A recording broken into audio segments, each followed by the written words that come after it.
Bienvenue sur notre nouvelle émission, notre nouvelle édition sur la situation à l'est de la République démocratique du Congo. Beaucoup de gens ont des informations, mais des informations qui sont pas réellement vraies à ce qui se passe à l'est de la République démocratique du Congo.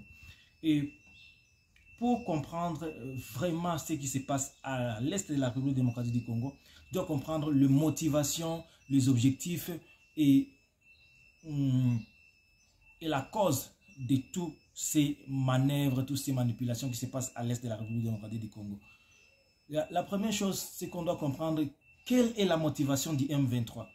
D'abord, on doit comprendre qu'est-ce que la motivation du M23. Parce que pour bien combattre avec l'ennemi, tu dois comprendre la motivation. Qu'est-ce qui motive l'ennemi?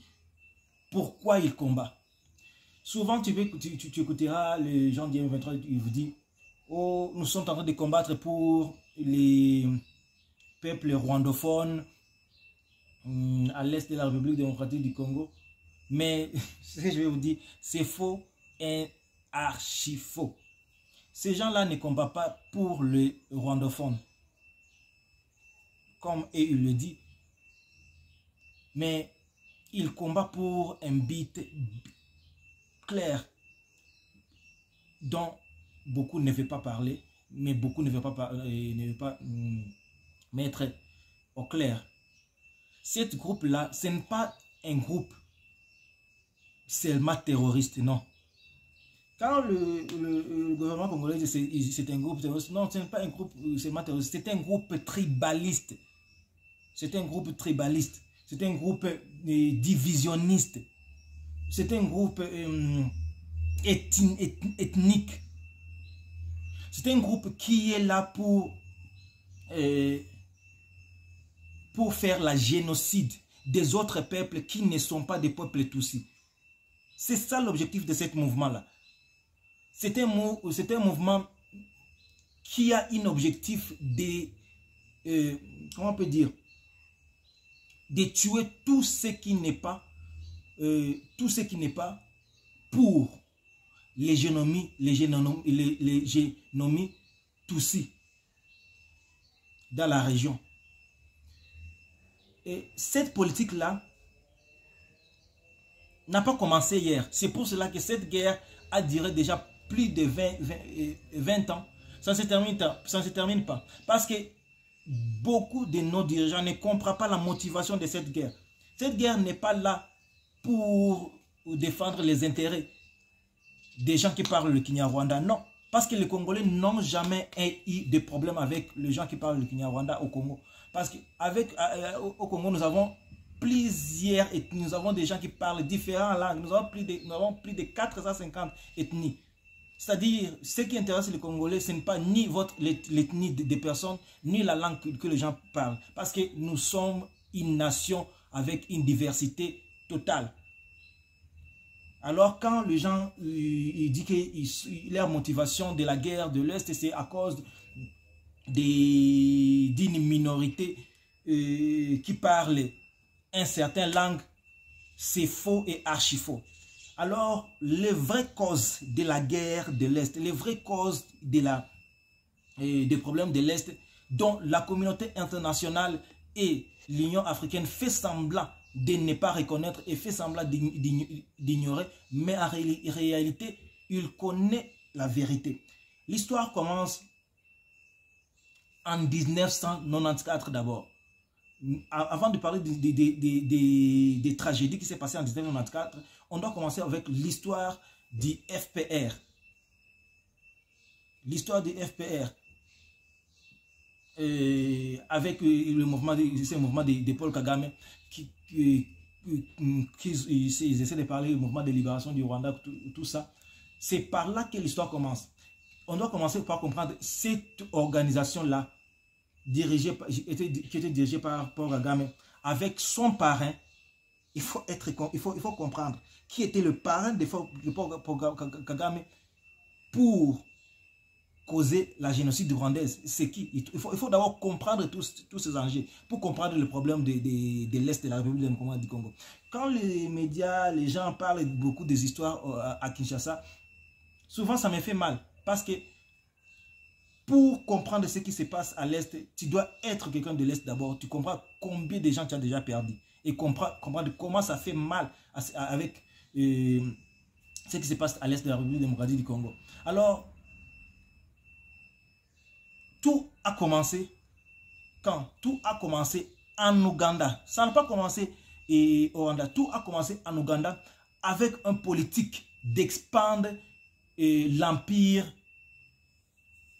Hima avec Yoweri Museveni.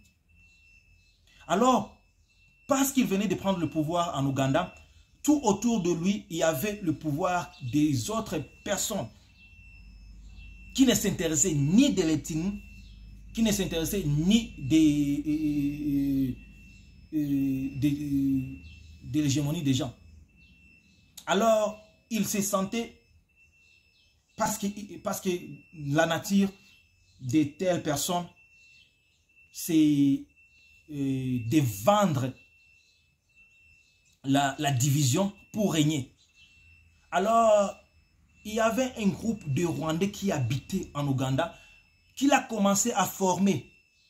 Et il les a donné les armes pour attaquer le Rwanda au nom des mouvements de défense pour les Tutsis. Écoute-moi très bien. Paul Kagame et son groupe n'ont pas commencé la guerre pour défendre les Rwandais. Il faut comprendre ça.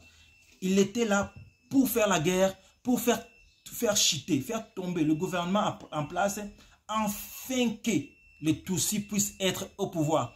Parce que, il faut comprendre les causes bien, parce que le Tutsi est minoritaire dans la région et il ne peut pas vaincre les élections démocratiques normales. Alors la seule moyen d'accéder au pouvoir, c'est par les armes et par la guerre. Ah, c'est cette politique qui a commencé par l'Ouganda, traversé avec le sport de l'Ouganda, ça s'est passé. Et le parrain ougandais, dont Museveni, il a organisé une armée rwandaise appelée FPR pour déstabiliser le Rwanda. Alors qu'ils allaient dans les réunions régionales, dans les réunions internationales, ils disaient qu'ils refusaient ça totalement, qu'ils ne supportaient pas le FPR. Mais c'est ça sa politique. Alors, il finançait le FPR, c'est lui-même qui a même envoyé certains officiers rwandais actuels dans les formations militaires, inclut Paul Kagame, aux États-Unis. Et tout ça a été préparé dans une marmite en Ouganda pour déstabiliser la région. Alors quand les gens commencent à parler, croient les choses, seulement ce qui se passe en 2023, ils comprennent ce qui se passe en 2013, tout ça ce n'est rien. Il faut aller à la source. Je connais ce qu'on dit, pour tuer un serpent, il faut frapper sur la tête. Quand les gens vont là, ils commencent à attaquer Kagame. Kagame, il n'est qu'un petit pion. Un petit joueur dans un grand jeu international de la déstabilisation du Congo. Alors, j'aimerais donner mon point de vue et mon conseil au président de la République démocratique du Congo, qui est Fachi. D'être très vigilant, parce que ce qui se passe là-bas, c'est quelque chose qui a été développé des années et des années, dont même nos frères, à cause de l'amour, de l'argent, ils ont vendu le Congo. C'est pour cela que je dis que la classe politique congolaise est pourrie. Elle est totalement pourrie. S'il y a quelqu'un à faire confiance, je ne sais pas. C'est à chacun de juger. Mais de mon côté, je ne vois personne à faire confiance dans cette classe politique congolaise. Personne à faire confiance dans cette classe-là. Parce que le malheur de la RDC s'assoit dans cet groupe de gens-là. Qui font les fêtes, qui se réjouissent des détournements financiers des fonds publics à Kinshasa, alors que chaque jour, il y a le mort à l'est de la République démocratique du Congo. J'ai souvent une question à poser. Quelle sera votre réaction une fois tu te réveilles, toute ta famille est morte? Continuera-t-il à faire la fête à Kinshasa?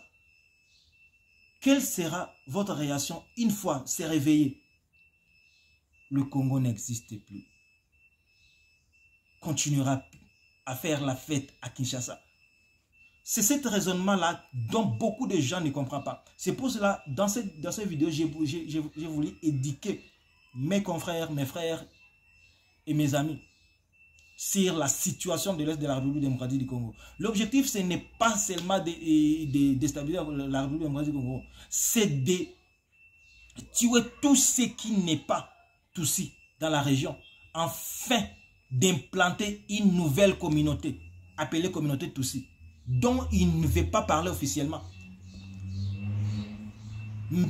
Quand je dis que je ne sais pas si on peut dire que c'est l'ignorance ou la complicité du gouvernement congolais, c'est à eux de juger. Parce que ce n'est pas possible un gouvernement de rester silencieux, calme, avec un massacre, avec des preuves à l'appui. Parce que ces gens-là doivent être transmis ici dans le cours international pour le crime contre l'humanité à Kichanga. Ils ont fait les fausses communes, c'est-à-dire ils ont tué toute une communauté de gens qui ne sont pas des Tutsis et qui ne sont pas pour cette idéologie maléfique. Et les places sont reconnues, il y a des vidéos pour ça. Mais ce que je demande, pourquoi cette silence du gouvernement central de Kinshasa? Pourquoi cette fête de faire semblant comme si rien n'était, comme si rien n'est arrivé, alors que le peuple périt pour des objectifs tribaux, pour des objectifs qui n'ont pas de sens? Parce que je n'ai jamais vu un Congolais haïr un autre Congolais à cause de sa langue. Nous avons plus de 400 tribus et je n'ai jamais attendu. Et, oh, moi je ne vais pas à Mounande parce qu'il parle Kinande. Je ne vais pas à Mouche parce qu'il parle Mouche. Je ne vais pas à Mouloua parce qu'il parle. Ça n'existe pas. Ça c'est un. Et nous avons vécu avec la communauté des gens qui parlent le Kinyarwanda depuis longtemps, jusqu'en 1998, quand le Rwanda s'est procuré la guerre de déstabilisation de la RDC en baptisant cela le Banyamulenge. Et quand ce peuple-là accepte cela, quelles seront les conséquences? Parce que je dis souvent, une fois tu engages les armes pour défendre un groupe de personnes, tu exposes ce groupe de personnes contre une autre communauté qui n'a pas les armes pour combattre sur ses effets. Parce qu'une fois tu déclares la guerre, disant que tu es en train de défendre une communauté, c'est-à-dire tu engages la guerre contre une autre communauté directement. Et la communauté internationale, il sait ça, mais il ne condamne pas cela. Il ne condamne pas cela. Alors, le peuple congolais doit se réveiller et comprendre. Cette guerre-là, ce n'est pas la guerre du M23. Là, il y a une vidéo que j'avais posé des questions. Il y a certains de nos frères Bashi, certains de nos frères Barega, certains de nos frères de l'Est qui ne sont ni Hutu, ni Tutsi, Rwandais, qui sont dans M23, sans comprendre la motivation de ce mouvement-là. J'ai posé une simple question. Après avoir acquérir ce qu'ils combattent pour, parce qu'ils combattent pour l'élimination des autres communautés qui ne sont pas Tutsi, l'élimination des autres. Tu crois que toi, Willy Ngoma, tu survivras dans une communauté dont tu es le seul. Tu es le seul qui n'est pas Tutsi. Toi, Bissimo, tu crois que tu survivras dans une communauté qui ne veut nul autre que les gens de cette Tutsi.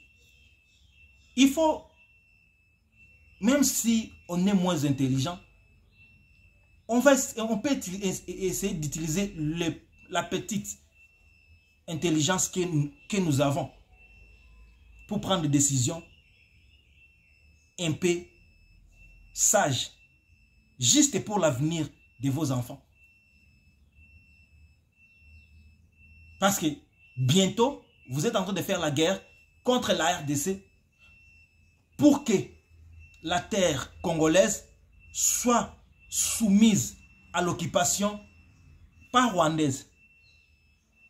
Il faut bien comprendre, ce n'est pas par l'occupation rwandaise, l'occupation des Tutsis rwandaises. Parce que c'est ça l'objectif. Parce que si c'était pour l'occupation rwandaise, le combat, il devait engager les Hutus et les Tutsis rwandaises dans cette guerre. Ils n'engagent pas les Hutus et les Tutsis rwandaises dans cette guerre. Ils sont là pour un seul objectif, un seul groupe de la communauté rwandaise. Et de ma part, je ne peux pas supporter ça. C'est pour cela que j'appelle à nos frères de se détacher le plus vite possible dans de tels mouvements. Parce que ça ne paiera jamais. Rien que perdre les familles pour rien. Pour des questions ethniques dont nous, peuple congolais, on n'est pas occupé avec ça. Nous aimons nos frères rwandais, nous aimons nos frères ougandais, nous aimons nos sœurs rwandais, nous aimons nos frères. Il y a plusieurs exemples de beaucoup de Congolais qui sont mariés avec des Tutsis ou rwandais. Nous avons beaucoup d'exemples de nos frères Congolais qui sont mariés avec nos frères et sœurs ougandais, que ce soit Tutsis, que ce soit Hutu, parce qu'on n'est pas intéressé avec des problèmes ethniques. Parce que nous sommes une nation à multicolore. Nous sommes une nation à multi-ethnie. Nous sommes une nation avec une diversité totale. Alors la vente génocidaire ne marchera pas au Congo.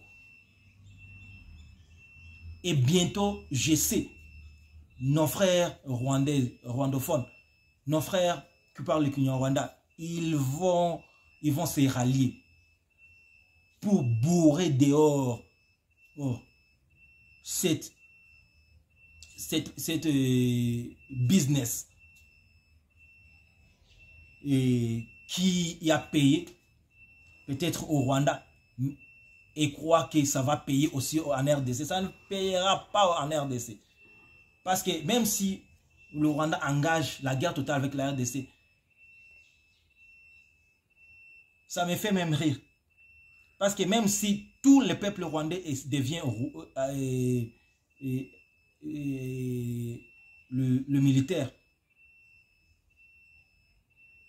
il ne peut pas occuper la RDC. Parce que combien de militaires doit être à chaque kilomètre? C'est du non-sens. Une vision sans sens. C'est ça. C'est pour cela, j'aimerais dire que la guerre à l'Est. Les gens doivent comprendre ça pour combattre ça. Et une part, tant que notre classe politique est en train de faire ce qu'ils ont appelé la diplomatie, je parle encore à la jeunesse congolaise de défendre chaque centimètre de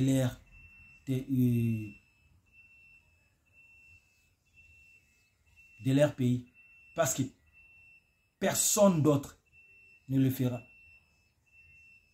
Personne d'autre ne le fera. C'est à nous de défendre notre nation. Que le gouvernement le veuille ou pas. Que la communauté internationale le veuille ou pas. On n'a pas à négocier sur ça. Il n'y a pas... S'il y a le cessez-le-feu doit se faire avec l'agression. Les gens qui ont agressé le Congo, d'abord, doivent retourner chez eux. Et puis, on va négocier à l'extérieur. Il n'y a pas de négociation avec ces mouvements qui agressent le pays.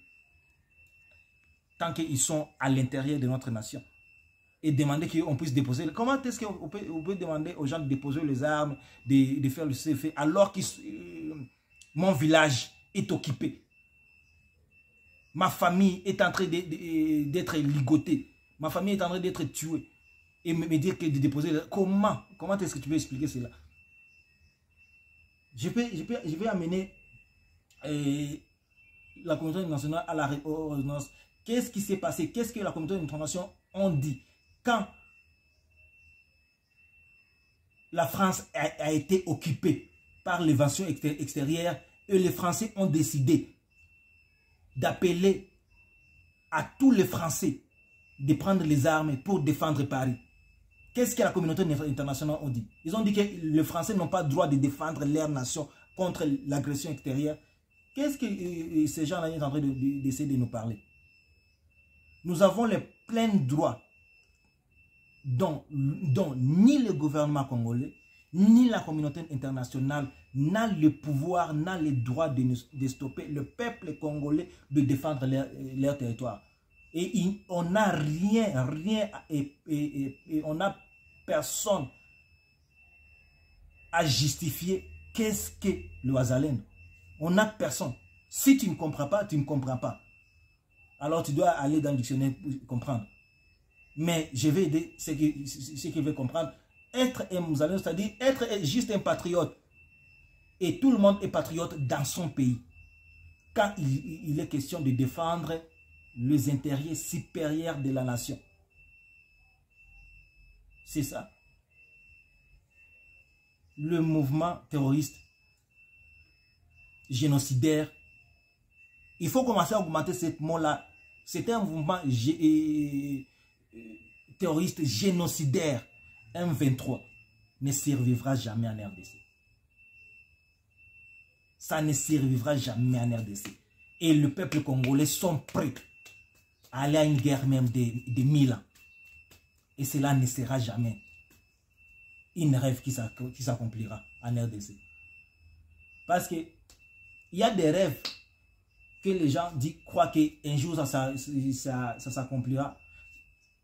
J'ai écouté une femme rwandaise qui habite au Canada en train de dire que cette guerre, nous sommes en train de combattre pour nos enfants, pour léguer les terres congolaises à nos enfants.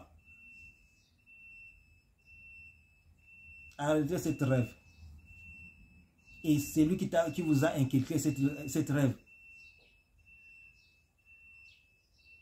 Il avait planifié que